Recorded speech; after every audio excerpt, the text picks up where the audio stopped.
You from Austin? I am born and raised. Born and raised in Austin. Yes, in the east side.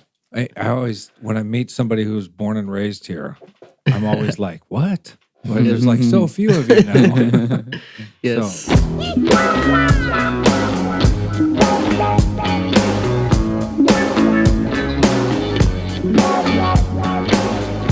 welcome to the Austin All Day Podcast. Jason Powers here, and let's welcome Chef Alex and Chef Ricky from Sawyer & Co. If you're not already, go follow the podcast on Instagram. There you can see photos of the guests before their episodes go up. And if you want to support the podcast, we're on Patreon. You guys sit back, grab a drink, and check it out.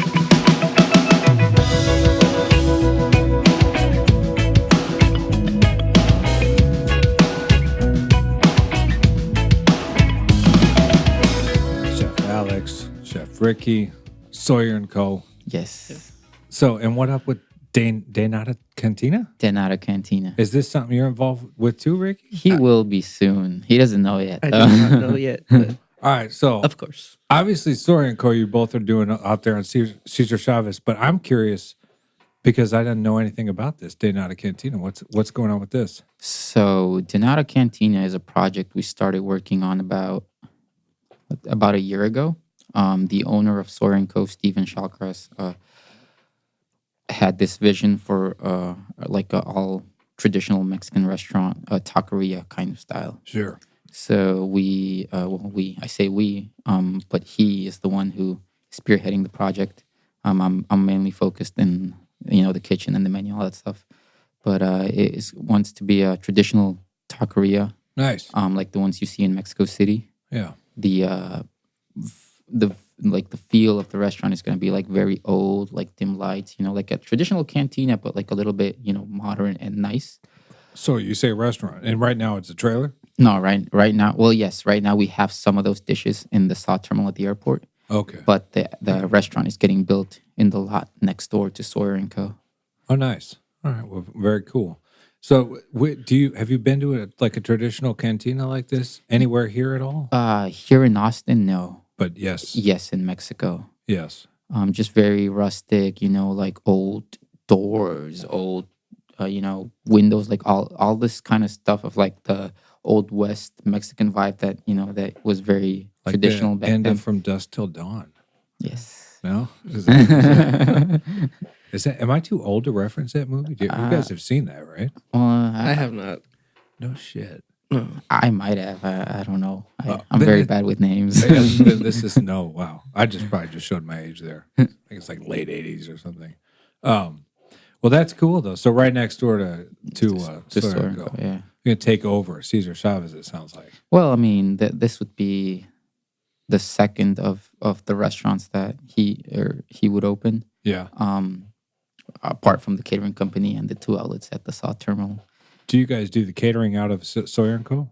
We do when it's Sawyer-related menu. Okay. So, like, we'll do stuff that we serve on our menu.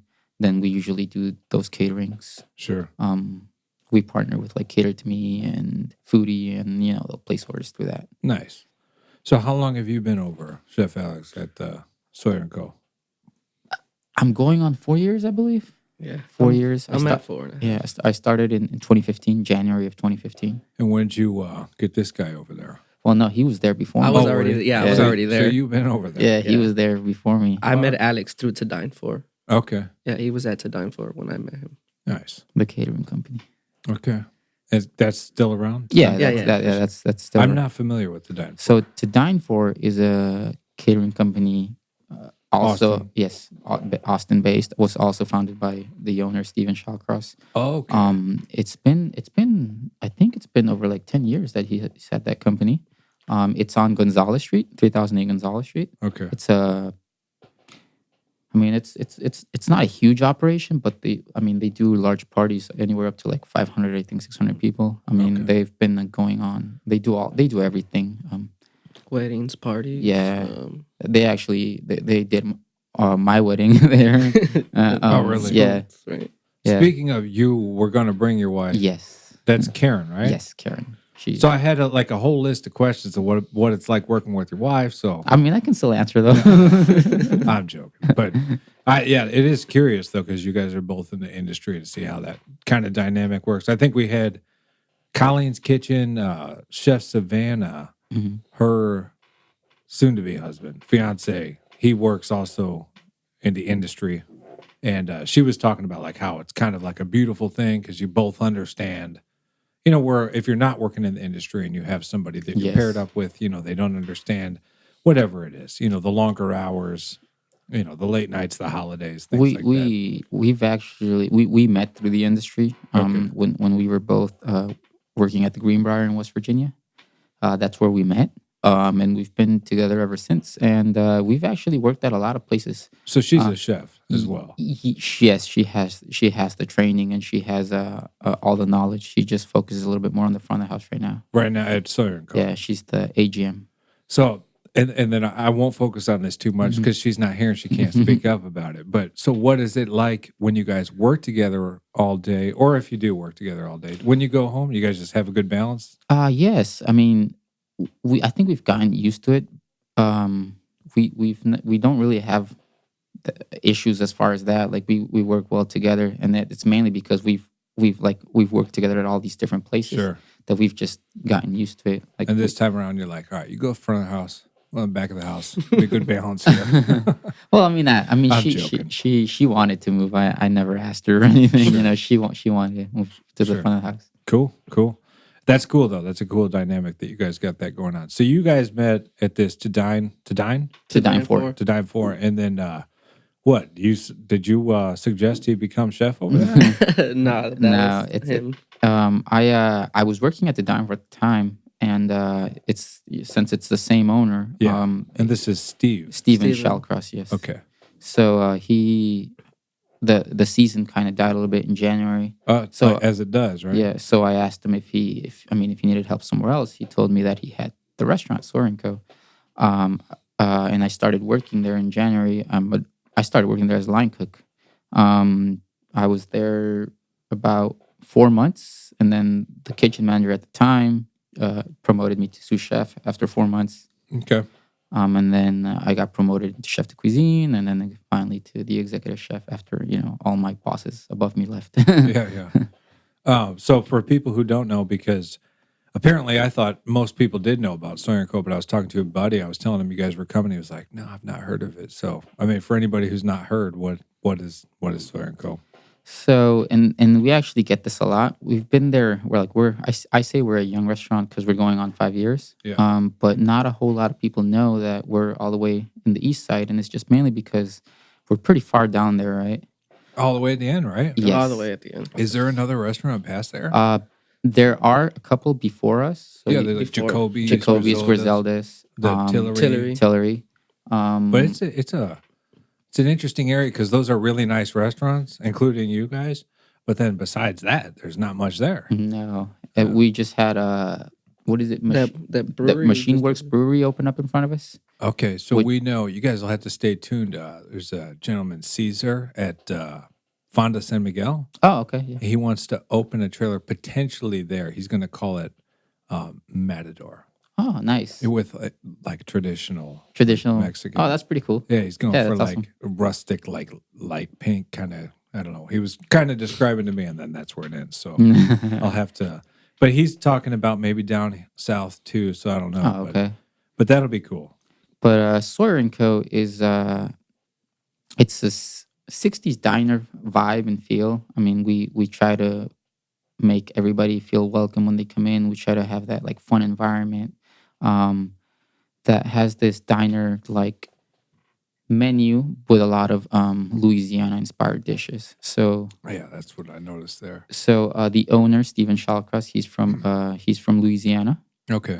He was born and raised there, and he eventually brought his knowledge of cooking, and because he has a little bit of experience in the industry as far as cooking, but he's mainly focused in service because that is his strong suit. He with the catering company and everything. Sure. So he brought all this knowledge and opened up Sawyer & Co. 5 years ago, which is a New Orleans inspired diner.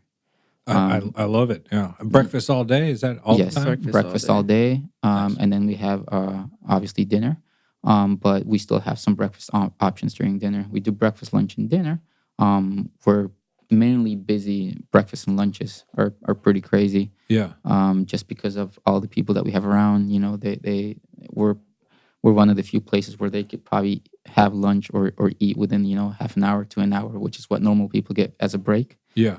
And Is that what you get a lot of traffic during those hours? Yes. So it's got to be local, like, well, obviously local, but like within the area Yes. that kind of know about you guys, because there's not, like you say, a lot of people don't even know you're down there. Yes, exactly. So how does it work? Out of curiosity, like, I mean, I think we have a very loyal customer base, Yeah. and that's what keeps you guys. and yes, because we have a lot of regulars. a lot of regulars.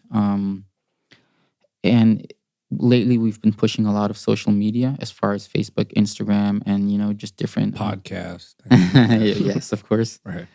So I think that's helped us attract a lot of like new people. Sure. And also the other businessing opening like in front and next door has also helped attract a lot more people to the east side. Sure.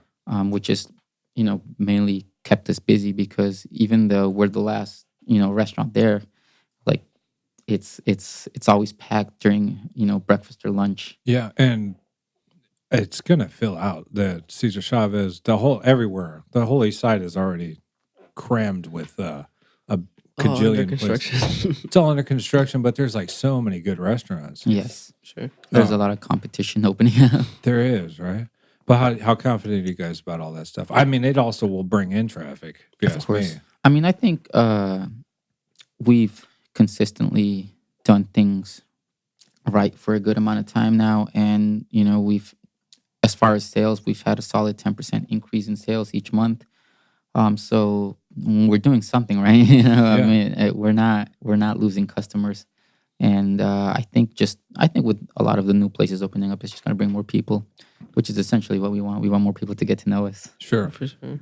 So you've almost been there since the opening of it. Yes. And Ricky, how long have you been there since the opening of Sawyer? No. I started a couple months after it had opened. Oh, okay. My brother was there in the beginning.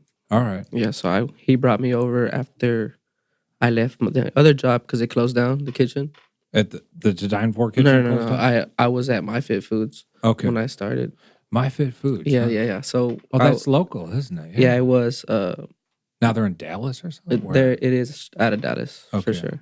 Nice. But That's like packing, right? yeah, prepackaged food for. What do you think of that? It Not- it not a was good a story. it was a lot of. Well, it's not a restaurant. No, it was not. It was a lot of prepackaged food for people that wanted to lose weight. Yeah, So yeah. everything was weighed out. So you Portion control. very very very portioned out food. Would that get like monotonous, kind of just over and over, repetitive? Yeah, it was just over. It was very high volume. So Sure. we did like 3,000, 4,000 meals a day, sometimes up to Out of one kitchen? out of one kitchen. Yeah, so a day. a day. Wow. Because you got breakfast, lunch, and dinner Exactly. for these folks? And we had snacks too. So it was just constant, just every day. It was just And high when you volume. say it closed down, it didn't close down for It expanded. they expanded, Yeah. but it closed That location. that location's kitchen. Okay. So they're pushing food out of a different place. So what? Did you gain any kind of like, I don't know, skills packing food to wait like that? I learned how to be fast. Yeah. So when I moved to Sawyer, it was a lot. It was a different change. It was a For lot. sure. Well, how long were you doing the My Fit Foods? I was there for 2.5 years. Oh, that's a good stretch. Yes, before they closed down. Okay. So it was a lot. It was very fast paced. So I learned how to shortcuts. Learned how to work do this. proactively. Yeah. And yeah. It's funny because you think like on the line restaurant will be fast paced, but we're talking something totally different. No, yeah. When I came to Sawyer, I was like, oh shit, like this is fast, but not as fast as Manageable? yeah, it was very very manageable. Once I learned everything, Yeah. it was to where it was just like muscle memory. Yeah. It was just constant. Just this takes this takes that. So So it was I'm an easy assuming change yeah. for me. Well, when that's I good. when I came to Sawyer, And you prefer Sawyer. I'm and sure. I enjoyed Sawyer. Yeah. Which is good. That's key. Yeah, and I like the people I work with. There you go. Gotta love what you do. Yeah, Yes. for And sure. you said your brother was there for a time? Yeah, my brother was there when I started. He was also at my fit too. What's he up to now? He is actually at Sushi off Okay. of Fifth and Campbell. Yeah. He's a line cook down there. Nice. He enjoys it. Cool. You should have him Su- come on. Have him come hang out sometime. For sure. For sure. So Sawyer and Company is doing well and like Yes. projected. Do you guys talk about the like what's coming to Cesar Chavez, like or the East Side in general? Yes. We usually have meetings on Wednesdays, so we had a meeting today. So this is a frequent topic. Yes. I mean, we've actually been talking about the East Side expanding for over a year and a half now. All right. And And it's not failing to happen. It's no, I happening. mean, most of the lots that are next to us are already bought. Like some of them are going to be retail space. There's going to be a hotel opening up. Can you even imagine? Condos on where the junkyard used to be.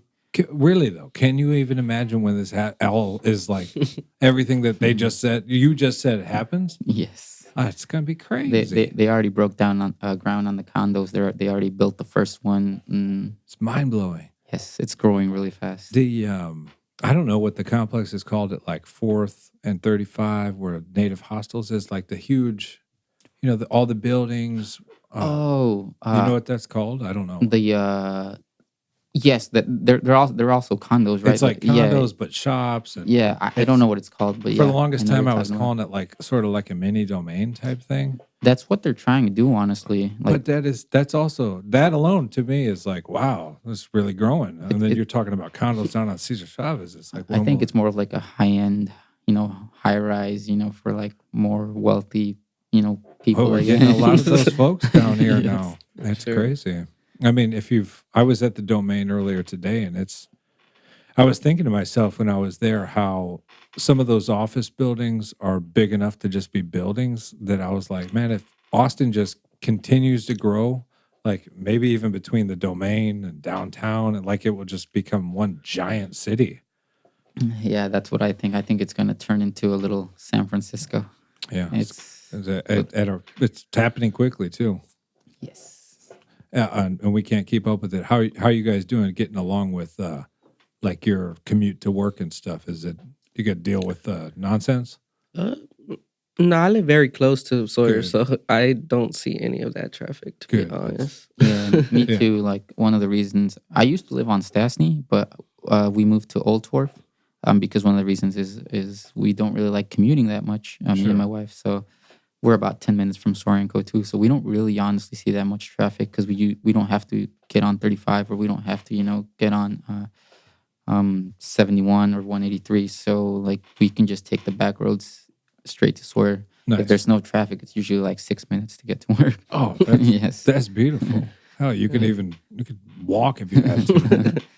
No, it's good. Well, cool. Ricky, how did you get into cooking? You from Austin? I am born and raised. Born and raised in Austin. Yes, in the East Side. I always, when I meet somebody who's born and raised here, I'm always like, what? Well, there's like so few of you now. Yes. So I have to ask then, I mean, I know we were just talking about it, but the growth, everything you've seen since your youth to today, what are your I've seen humble opinions? I've seen the East Side change everywhere. Well, yeah. Right. But it's for the good. Right, because like a place like Sawyer and Co. would never have been on the east side when you were a No. kid, right? I mean, Mhm. it'd have been like, what is this? Nah, yeah, it's crazy seeing it expand and a lot of stuff changing, new buildings, Yeah. condos everywhere, a lot of new places to live. But It's, you're okay with it. Nah, yeah, I'm good. I I actually like seeing the people coming in and out of the city. Yeah. It's because I like being part of something that's big. Yeah. Yeah. So No, it's a great place. So seeing it change it's a good thing for me. For sure. Yeah. Yeah. And how'd you originally get into cooking? It was just like wanting to learn, to be honest, because I had my fit. It was actually my first job. Okay. So No kidding. yeah, How old are you? I'm only 25, man. Oh, no kidding? Yeah, Okay. I All just right. turned 25 in Good deal. July. All right. So yeah, but I didn't really have a job or nothing because my mom wouldn't let me. So my fit's your introduction Yes. to work and food in general. In general. Okay. So that's where I kind of picked up my knife skills, and because it was, like I said, it was a high volume kitchen, so Yeah, I was cutting a lot of lot stuff, of produce. a lot of produce, up to Yeah. 2, 3, 4 cases at a time. That requires knife skills, right? Yeah, so I cut myself quite a couple times Sure. learning stuff like that. Add a little iron in that dish. For sure. Send that one out with a label. Then one night a cook locked out on us, and they were like, "You want to learn how to cook?" And I was just like, "All right." So I started learning the menu. Okay. Started cooking here and there. Started burning myself. Yeah. But yeah, that's where I learned my I guess my love for cooking. 'Cause Sure. I had the freedom to do that, but never were on the downtime and make something to eat. So So what I was just making some random stuff. is there anything else that you kind of enjoy, like hobbies that you might want to pursue, or are you thinking cooking is something you enjoy? No, I actually enjoy cooking. Like Yeah? I really like doing what I do. What do you think about working for him? I enjoy working with Alex. Yeah? To be honest, Are you learning anything? I am. Oh, yeah? He's a big he's an open book. Yeah. You can ask him whatever, and his knowledge on a lot of stuff is on point, pretty much. Cool. Well, that's good. Yeah. What do you think? You kind of like mentoring him in a way, or no? Or you just kind of like I mean, I try to a little bit. I'm trying to push him a little bit towards being a little bit more, focused on a little bit more on management. Sure. Slowly, but What do you think? You think he's got the chops for management? I think he does. He just needs, the proper motivation. Sure. Yeah. Sometimes I don't know. That comes. Yeah. Sometimes you can't teach that part. You Yeah. just need to get it. But so, what about yourself? Where'd you get your footing? I want to say a lot of the cooking that I first got introduced to cooking was through my mom, and my brother. Okay. Cooking's been a part of our family for a long time. His older brother. Yes, he is 4 years older than me. And I remember my grandma used to have a restaurant. So when it closed down. This was a restaurant in Mexico. It closed down because of my grandma passing away. This all happened before I was born. But there was a lot of talk of cooking in the family because of it. Oh yeah. So I remember growing up and hearing a lot about food. And my brother was actually, when I was like 7 or 8 years old, my brother was buying like cooking books and like pasta machines and stuff like that. In Mexico. No, this actually happened in Michigan. Michigan. Okay. Yes. And I guess that's where I first got my influence in cooking, where I started kind of like getting interested in it. Yeah. And then it wasn't until I actually was in high school. I went to high school in Kingsville, Texas. And it wasn't until I was in high school that, because I was in a boarding school and I was on a scholarship, I worked in the cafeteria to pay off my scholarship. Okay. Wow. So it wasn't until I was actually there that I was like, oh, I really enjoy this. Like, this Connected is fun. with it. I wanna pursue this as a career. Sure. So shortly after that, I started looking at options for colleges and stuff, and I saw that it was very expensive to go to culinary school. Mm-hmm. What were you looking at? Like Le Cordon Bleu? I saw Le Cordon Bleu. I saw the Art Institute, the Culinary Institute of America. Yeah. And San Antonio? Well, I think I saw the one in Dallas. I think, because I have an aunt in It's Dallas. all expensive, right? And it's super, super expensive. So that summer, I graduated in 2009. The summer after high school? The summer after high school, I went to Monterrey, Mexico, and I was there for a little bit, and I started seeing all these universities who were offering the same. Like, it was, it was a 4.5 years bachelor's of business in restaurant management. Yeah. And they showed me the program. They showed me like everything, and I really felt attracted to it. So I just like kind of signed up there and then and there. Okay. and I got my bachelor's in of business in like restaurant management and hotel management. Nice. But So you knew during high school that you were going to want to cook yes, for a career. I got to ask what your brother's up to. my brother is in the hospitality industry also, but Yeah. he owns a hostel in Oaxaca. Okay. He owns actually the number one hostel in Oaxaca, mainly American and European tourism. He likes traveling a lot. Right now, he's in Argentina. Nice. But he just mainly runs his hostel and just kind of lives off of that. I guess, he retired early Yeah. because he's only 33, I believe. Wow. And he owns his hostel. He just kind of works it. He's always packed. He's always booked, and just really loves doing that. So That's excellent. he never actually cooked though. I mean, Wow. he never pursued cooking. But you kind of saw him getting interested in it, Yeah, and yeah, well, that's cool then. yeah. I mean, I after all of that, it wasn't. I didn't really learn cooking until I was in West Virginia Yeah. at the Greenbrier. It's just a really, really big operation that they And had. this is also where you met your wife, Karen. Yes. So the Greenbrier is a resort that's really not known by a lot of people. It is the first founded resort in the U.S. Back in the 1700s. Some history there. Yes, and it was mainly built for senators and very important wealthy people who were the founders West of. Virginia's still real wealthy, right? Yes. Okay. It has a military and nuclear bunker. Okay. Wow. For like a presidential bunker. Okay. And like it's just a huge operation. It's all very fine dining, very Michelin star oriented. Wow. And it was a great place to, like, when I first got there. I really That's where you got your feet wet in cooking? yes. Yeah, I guess that would be the place, right? Yeah, Because everything from there is like kind of smooth sailing. I didn't know what I was getting myself into. And so you in the cafeteria from there, kind of like, I don't know what it was that sparked you there, but when you go over here into West Virginia, what are you thinking? Like maybe you're in over your head, or you still dug it?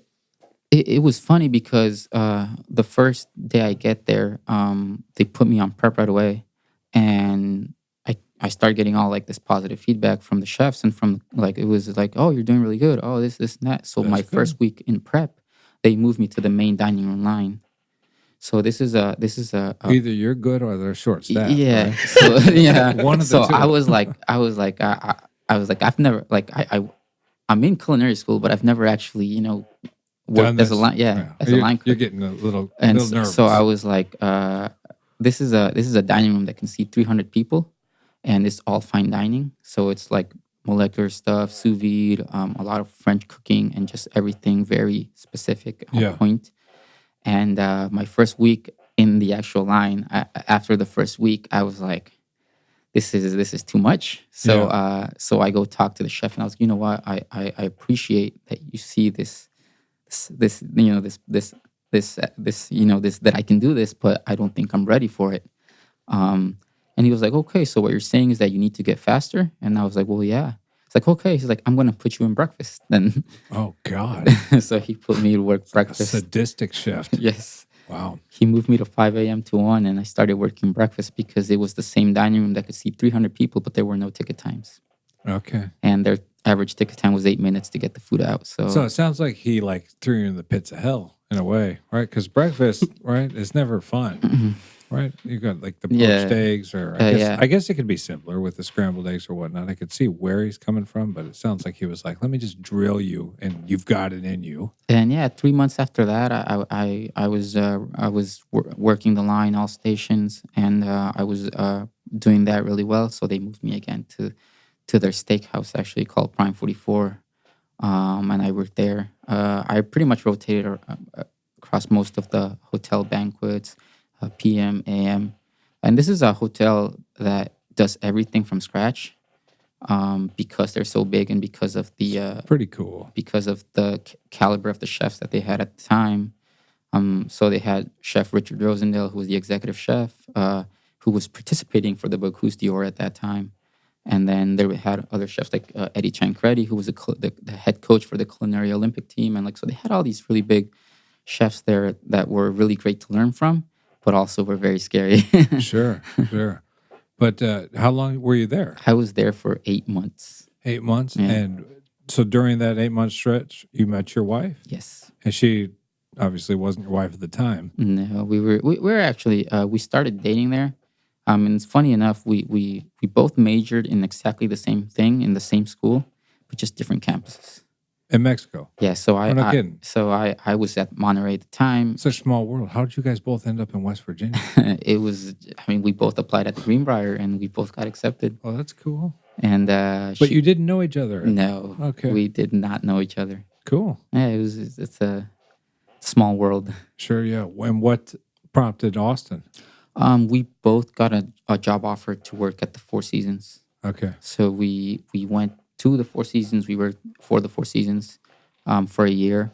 And after that, we met Steven and started working for Steven after that. Okay. And how's Steven? I've never met Steven. Steven is a really he's a great person. He's a very busy guy with all the things that he has going on, but he's a good person. I mean, Yeah. he's a good owner. He's very interested in what he does. Has he ever been there when I'm there? I'm not sure. It's rare. Yeah. You come once a month, so it's Yeah. He's there very often, but it's gonna be weird times. He's usually not there when it's busy. I had to ask this because you guys are looking at the De Nada Cantina for Yes. like a second location or a second restaurant. What about another Sawyer & Co? Well, that is in the talks. I've mentioned it to Steven quite a few times to open up like a second Sawyer & Co, maybe up north or just maybe down south. Depending on Ding ding. on That's the what I was location. thinking. We were actually talking about that on the way Oh, here. Not we too saw much the deep down construction here. on the way over here. We were He like- said that too. It's- And This street is like it's going to be. but packed. I do think that another Sawyer & Co would be nice to have down south sure. or either up north. But I mean, ultimately, it's his decision. Yeah, definitely. Show Ricky the ropes there. Yeah. Have him. I hope that. Well, he showed them to me first. Yeah. But and, you're getting a little. So you have a little more knowledge in the kitchen than Ricky here. Yeah. Yeah. Yes. He has a lot more. than I do. But I mean, you're banging it out there. Oh yeah, Yeah. And I- it's your jam right now. It's something you enjoy. I do. I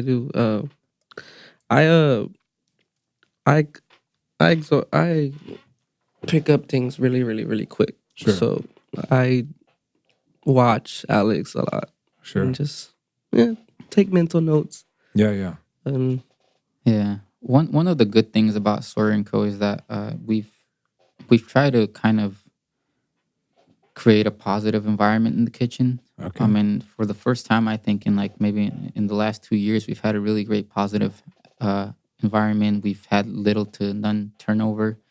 It's the same people working there for 3, 4, 5 years now. You mentioned the once a month I go there, but when I do go there, it's always fun.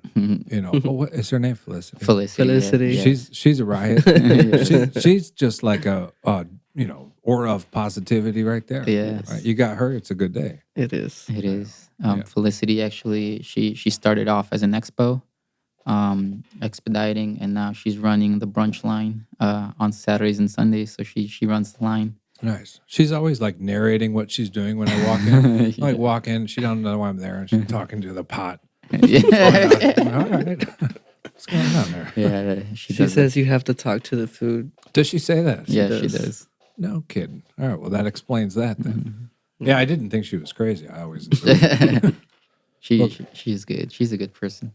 Yeah, but fun place. That's great to hear, and it's kind of a more common, thankfully approach. Like when you were getting trained, or at school or whatnot, or in West Virginia, did you ever experience the?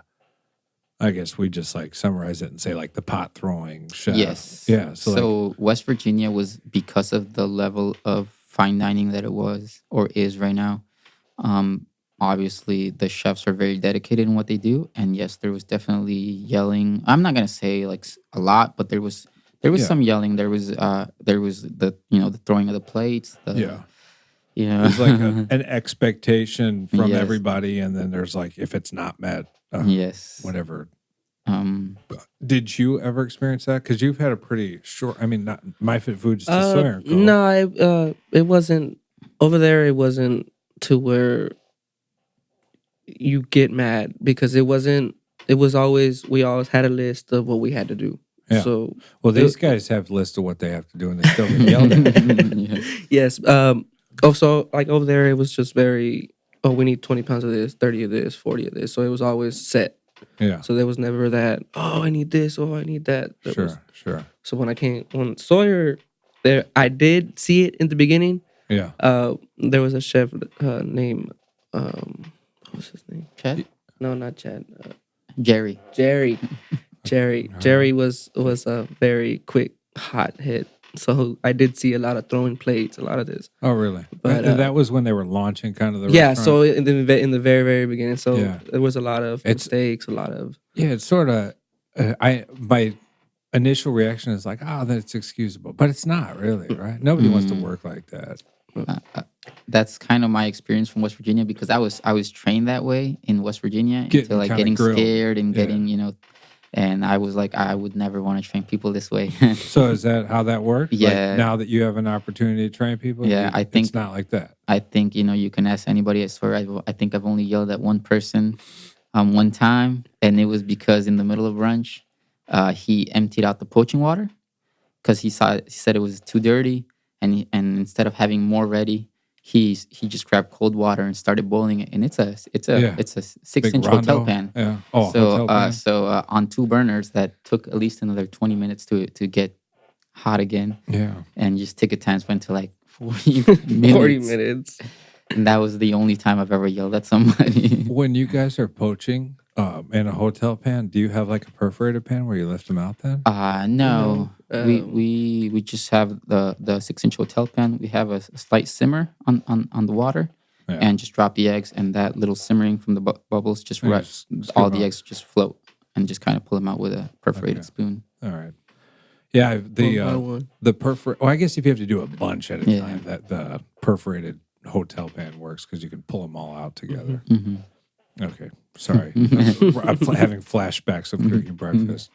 That's cool though. But you guys are poaching eggs all day. Yes. All day. So, but that'll push your buttons. You throw out that poaching water. You better watch your back if Alex is around, right? I'm very specific with like poaching eggs because in West Virginia, one of the first stations I worked was the poaching station, and That's why I was going to say. It sounds like your chef threw you in the pits of hell, right? He's like, And, "Here, go so- poach eggs and make hollandaise and have The- fun with yourself." they did sous vide poached eggs there, right? So Oh, that's interesting. so we cook Lexans at a time of eggs at 62.5 degrees Celsius for an hour. Damn. Shock The- 'em. Like a whole Lexan Yes. full of hard. Wait, I'm sorry. So Like with- scrambled eggs? No, like with the shell on. So poached eggs. Oh, So with you the keep them shell on the shell. You I drop them. never heard of this. So you drop them at 62.5 degrees Celsius for an hour. You take them out, you shock them in ice water, and then whenever you're actually working your station, you drop them into your water bath with vinegar. Yeah. It finishes off the egg, and you have this perfect round egg. Wow. That's cooked white on center, runny yolk, and they're just like it's a perfectly round egg. Yeah.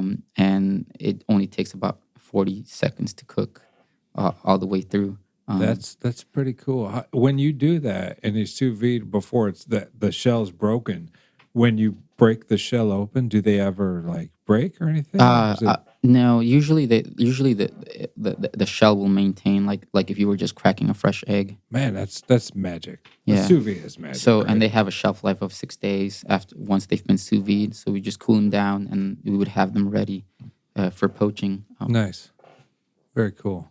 And so you're no sous vide at the. Sorry, we but- tried it for a little bit, but Why? What went wrong? we just sell a lot of them. Yeah. We don't have like I said in West Virginia, we had the equipment to do Lexans worth of poached eggs. Here we just have a home like the Innova, the thermal circulator, Okay. which we use for like our sous vide hollandaise. But we don't do it for the eggs because we just do them to order. And So sous vide hollandaise. Hold up, 1 minute. You're blowing my mind here. But how do you make sous vide hollandaise? And it probably is easier than. But when I'm thinking, you got your yolks. so it's actually very very simple. Okay. You put all your ingredients in and you can do this in a Ziploc bag.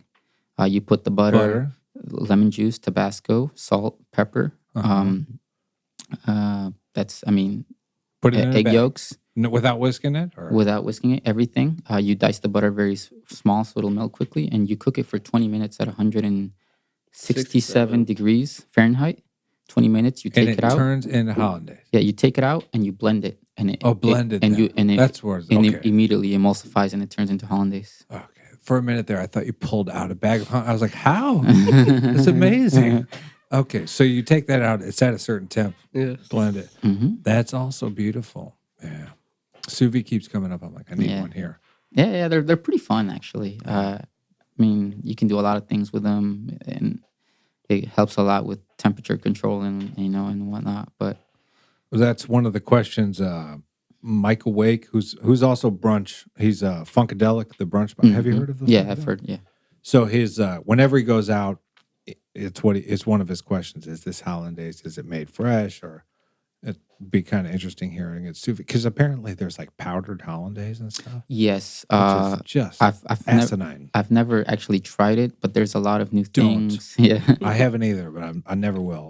Let's make a promise. Yeah. Right. Like on the weekends, we make hollandaise from scratch. We make 10 pounds of butter. So we go through it.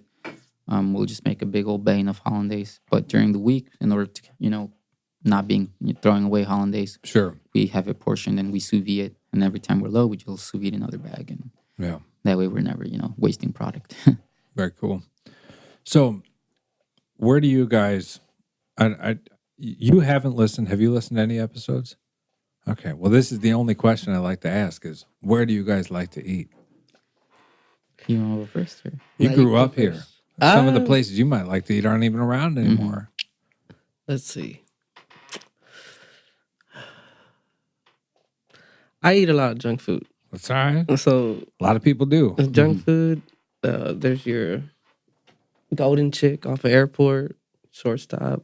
Golden Chick. Oh, they got one on 71 too. Is that They is that do. what- Dan's That is Hamburgers good. off of That's Airport. greasy chicken. That is greasy chicken, Yes. but that can be good sometimes, It's right? delicious. So golden chick. Golden All right, Chick. There you go. Let's see. Home. I'll every Sunday with my moms go to Joe East, What's that? Joe's Bakery off of 7th Street. It's- Joe's. Joe's Bakery. That's been there for Ever. Yeah, that's been a long time. Ever since I can remember, that's all. It's Every It's on Sunday. 7, next to the HEB, almost kind of. On the east side? And right on the east side. Oh, I'll have to go look. I've probably seen it. I think but it's don't like even off notice. of Weaverville and 7th Street. All right. That's been the family tradition. Yeah. And what do you get there at the bakery? I always get their pink cake. Their pink cake is Nice. their number one hit. But Cool. their migas, their chorizo and egg, their fucking flautas during lunch, Nice. carne guisada. Yeah. That one's their one of their See, hits. that is a solid suggestion. Mhm. You've been doing that for how long? Well, ever since I started working, because like I work Sundays, so I never go anymore Yeah, with yeah. my mom's. But Sure. You gotta Bag- do that sometime. Give them Sunday off. For sure. Yeah, But, that's yeah. harder to do. Yeah. I'm sure. Yeah. Right. That's one of my Brunch on favorites. Sundays. Yeah. right? Any others? what else is there? Believe it or not, I mean, I must like junk food too. Because Golden Chick's good. Have you eaten Golden Chick? I've not eaten. I Is was it telling cold? them. Yeah, we we were talking about it on the way here. But it is greasy, right? It is Yeah. very greasy. But hey, it's delicious. sometimes that's what you're going for, right? Yes, Yeah. their yeast rolls. Very good. Very good. And my grandfather, thank God he's still around, but he loves fried chicken. He was visiting here once and we got that. And Fried chicken. that's the time I had that. But I was like, this is a solid spot. So that's it. That's it. Junk food. All right. If something comes up, Yeah, I think right now he's gonna start naming things and well, Chef Alex, what do you say? I mean, I have a couple places that I like going to. Sure. I like exploring. Like I really love Mexican food and Italian food are my favorite things to eat. Okay. But I like exploring, all type of different things. I really like Suerte. Yeah. I think what they're doing is really nice and their food is really good. Yeah. I love ramen Tatsuya. That's he showed me that. That's a good spot. It's good, right? It's very delicious. Very good. there's this food truck that I like. I can't. It's close to his house. I'm not sure the exact address, but it's just called Discada. It's a little food truck, Discada, Okay. and it's basically the style of cooking that originates in Central and North Mexico. And it's just a big old disc, and they cook things on this cast iron disc. And so what they'll do is it's just kind of like a filling for tacos. They only sell Discada tacos, Yeah. and it's a mixture of beef, pork, and chicken with like bell peppers and different spices, and just they kind of like cook this all together and stew it. Is the cast iron disc? Does it have like lips, like a Uh, big pan, or it's does it? Is it literally like it's almost like it's so imagine like a flat rondo, but that kind of like lowers on the center. So Oh, so it dips in. yeah, Kinda. a little bit. Hmm. So you cook everything in this cast iron disc, and it's there's different versions of it. Like they could be like seafood discada, or like just beef or just pork or just a mixture of all. Yeah. But they just serve discada mixta, which is just a mixture of pork, beef, and chicken. Yeah. And I like going there because they're like it's really flavorful. That place is good. I already said suerte and ramen. Other than that, I like sushi.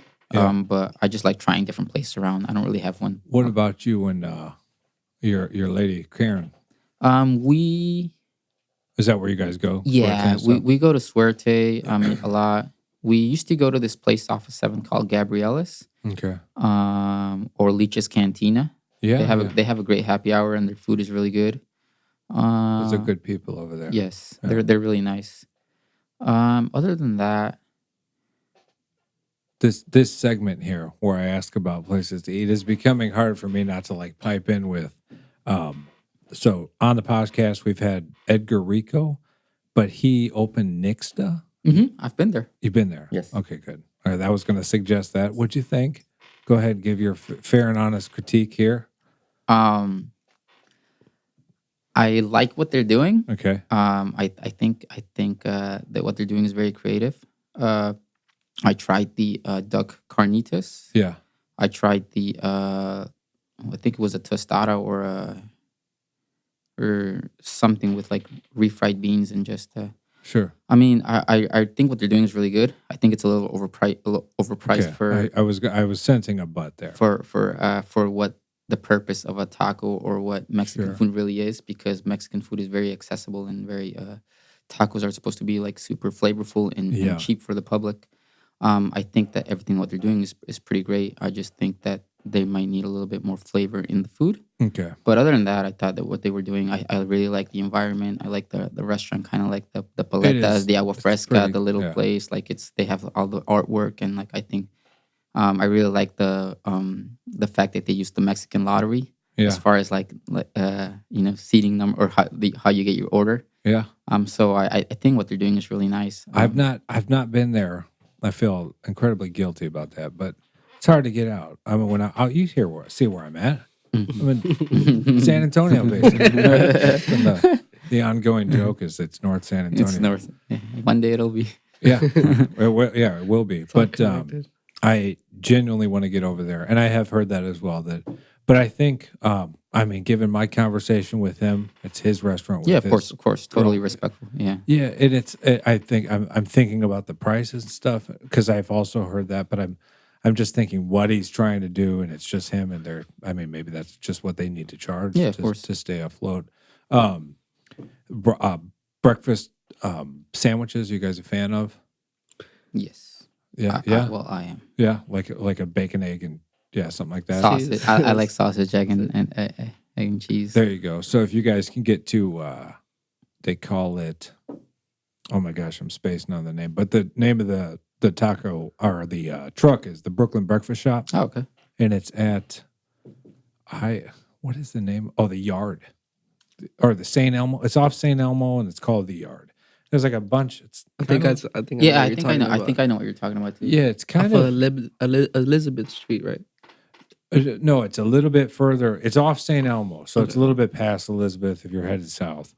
But the Yard is kind of when you get over there, you're like, whoa, what is all this stuff? It's like kind of like warehouses in a way, but they're made into I honestly don't even know, but there's his trailers back there. I don't know what all the warehouses are doing, but there's shops and things like that. So, but there's a solid suggestion for you. We'll Sorry, try it out then. Yeah, they've been on here. He's off tomorrow, so he can go tomorrow. You should, man. Tell him you got to go early though. I don't know if you're off. I don't know if that means you're going to be waking up late. Serving breakfast all the time. You probably do sleep in now. I try to. Yeah.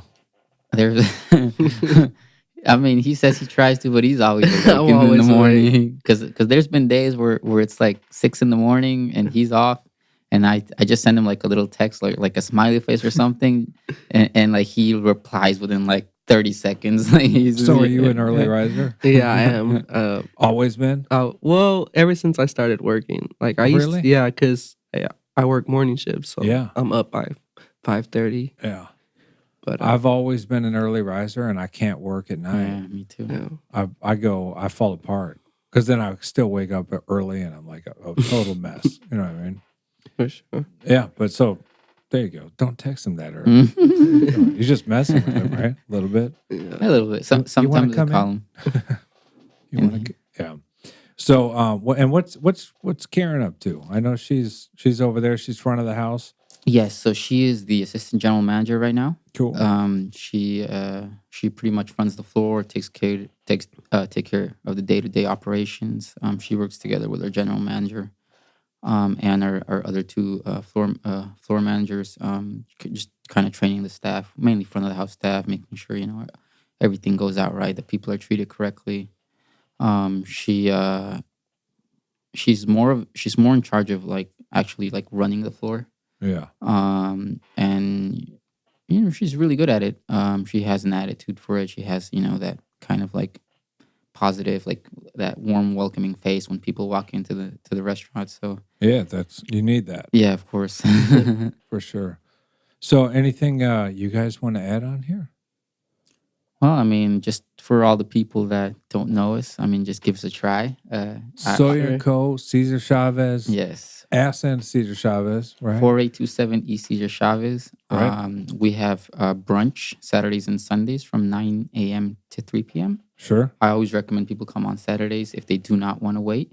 We are pretty busy, but I mean, it'll be a small wait because if you come on a Sunday, it'll be like a 30 minute to an hour wait. But like if you're local and you're on the east side, or even not on the east side, even if you're west or around that area, like in the morning during the week, and you get like a break for breakfast, I've been in there. Yeah. You could, during Monday through Friday, and we open at 7 in the morning, so anytime from 7 to But like you get your coffee to go, like that could be go to. I mean, you guys already have a loyal customer base, yeah, but we do anybody breakfast who's not tacos, listening, breakfast sandwiches. We usually get a lot of to-go What did orders I in the get? morning. I got a biscuit with like Boudin, maybe?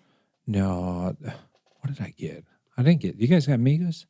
No. We have as far as breakfast items, we have like our I had the menu pulled up. traditional breakfast biscuits. I did get a biscuit with something, like a bunch of stuff. Maybe it was the French. I don't know what the heck I got. It was good though. Yeah, I was looking for you. I did see you there. You remember that? When That was yeah. That was some months ago. And I was You like, were leaving. yeah, I was like eating, leaving. I'm like, you gotta come do the podcast. Yeah. Of course, yeah. Yeah, I remember that. That was a while ago. That was a while ago. Yeah. So yeah, but you this Manchac Street, I know this is crazy, and I'm totally off in left field saying this, but you should talk to Steven about putting a Sawyer & Co. down here. It was like we were like talking about it on the way here. Like this, I was telling him this has just grown so much. This wasn't there, that wasn't there. Because I used to move. Like I used to move a lot around this area. Yeah. When I lived on Stasny, so I would come to South Park Meadows. I had friends that lived in Manchac and like Yeah. a little bit more like Onion Creek. So I used to move a lot around this area, and now that I live in Old Torf, I just kind of stay over there. Sure. But driving down, it was like, wow, like all of this has changed and grown so much. Quite a like, bit, right? But yeah, The projection is 12 bars on this street. And when somebody throws that out there, it's like, okay, then by next year, there'll be 12 bars here, because it happens so quickly. They talk about a super HEB Yeah. Did you guys come yeah, that way? Yeah, Yeah. to Right at 35. the corner. Is that the first time you saw that? Well, I passed by a couple months before, and it wasn't up yet. But now But it's now there, and it's it's like, there, and whoa. it's huge. It's huge. I- And I honestly, I never go home that way, even though I live off this. I strategically don't go in that area. And I went by it the other day, and I mean, I'm right here. Yeah. And it's just boom, overnight that thing is up, and it's like a Yeah. battle base. I remember seeing the sign like years ago that said "Future Home of HEB," and I was like, "Well, when are they gonna build it?" and, and now and then now it's there. Yeah, and now it's So, there. but if you get off 35 on the east side right there, head down Cesar Chavez, get over to Sawyer & Co. Enjoy yourself a breakfast. Yeah, of course. All day lunch, all day breakfast, lunch, and then you guys do dinners. What time you guys open till? Monday through Wednesday we open till 9, and then Thursday through Saturday we open till 10. Do we have beers and Yes, mimosas? we have beers, we have mimosas, we have a full bar, we have wine, we have specialty cocktails. Okay. We have a lot of craft cocktails. We have coffee cocktails. We even have some hot cocktails for the cold weather. Cool. But yeah, just come check us out. We have a great happy hour from 3:30 to 6:30. We have a $2, $3, and $5 menu where you can just grab and see what's at that price, and just feel free to enjoy your time there. And last thing, any other like charities that Sawyer & Co. directly works with? You guys want to shout out that you know of, or? I mean, we do a lot of donation to like to Austin schools. Okay. I'm not gonna say which ones because I don't know specifically, Sure. but I always see the emails. Like, Yeah, no, I just wanna make- but we mainly help local. We try to, because we're a local restaurant, and we try to maintain local and support local businesses. We try to support local schools and just try to help the little guy grow instead of all the big. Yeah, definitely. Well, look, Chef Alex, executive chef over at Sawyer & Co. Chef Ricky, thank you guys for coming out. Thank you Thanks for having inviting us, us. man. You guys come again anytime you want. Yeah, Tell of your course. brother. This Tell was Felicity. fun. Yeah. Tell your wife. Yeah.